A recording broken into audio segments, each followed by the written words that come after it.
Vizag special railway zone Andhra రాష్ట్ర ప్రజల హక్కు. విశాఖపట్నం నుంచి చెన్నై వరకు ఇండస్ట్రియల్ కారిడార్ కూడా ఆంధ్ర రాష్ట్ర ప్రజల హక్కే. ఉత్తరాంధ్ర రాయలసీమకు స్పెషల్ ఎకనామిక్ ప్యాకేజీలు ఆంధ్ర రాష్ట్ర ప్రజల హక్కు. ఇవే కాదు, ఏపీ రీఆర్గనైజేషన్ లో ఇవి కాకుండా కూడా ఎన్నో పొందుపరిచారు. ప్రతిదీ కూడా ఆంధ్ర రాష్ట్ర ప్రజల హక్కు. మరి ఆంధ్ర రాష్ట్ర ప్రజల హక్కు అయినప్పుడు ఇది మనకు ఈరోజు హక్కుగా లభిస్తున్నాయో లేదో ఆంధ్ర రాష్ట్ర ప్రజలు ఆలోచన చేయాలి. ఇన్ని హక్కులు మనము కలిగి ఉన్నాం. ఇవన్నీ కూడా ఏపీ రీఆర్గనైజేషన్ యాక్ట్ లో పొందుపరిచిన ప్రతి అంశము కూడా ఆంధ్ర రాష్ట్ర ప్రజల హక్కు అయినప్పుడు ఒక్కటంటే ఒక్కటైనా అటు బీజేపీ ప్రభుత్వం అయినా, రాష్ట్రంలో ఉన్న ముందు 5 సంవత్సరాలు అధికారంలో ఉన్న చంద్రబాబు గారైనా, ఇప్పుడు అధికారంలో ఉన్న జగనన్న గారైనా, ఏ ఒక్కటైనా ఆంధ్ర రాష్ట్ర ప్రజల హక్కులో భాగమైన ఒక్క అంశానికైనా వీళ్ళు నిలబడ్డారా, వీళ్ళు పూర్తి చేశారా అని అడుగుతున్నా. 10 సంవత్సరాలు అయిపోయింది.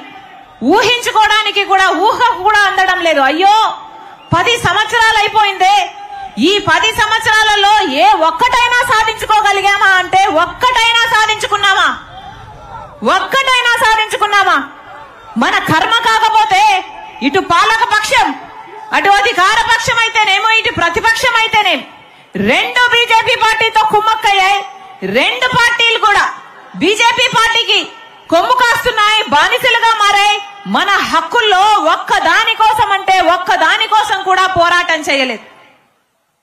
మోడీ గారు ఇదే తిరుపతిలో నిలబడి, పుణ్యక్షేత్రంలో నిలబడి మాటిచ్చాడు. ఆయన మాట మర్చిపోయాడు. ఆయన రామభక్తుణ్ణి అని చెప్పుకుంటాడు కదా మోడీ గారు. 3 నామాల వానికే పంగనామాలు పెట్టాడు కదా మోడీ గారు. ఇదేనా భక్తి?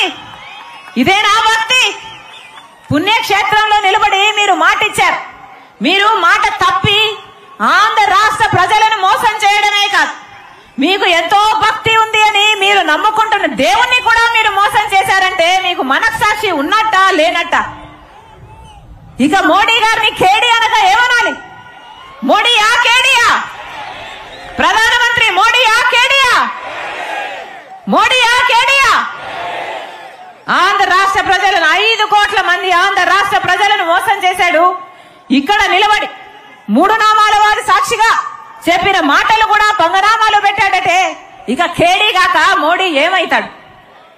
మోసానికి మారు పేరు ఈరోజు మోడీ అంటే మోసం అంటే మోడీ. వాస్తవం కాదా?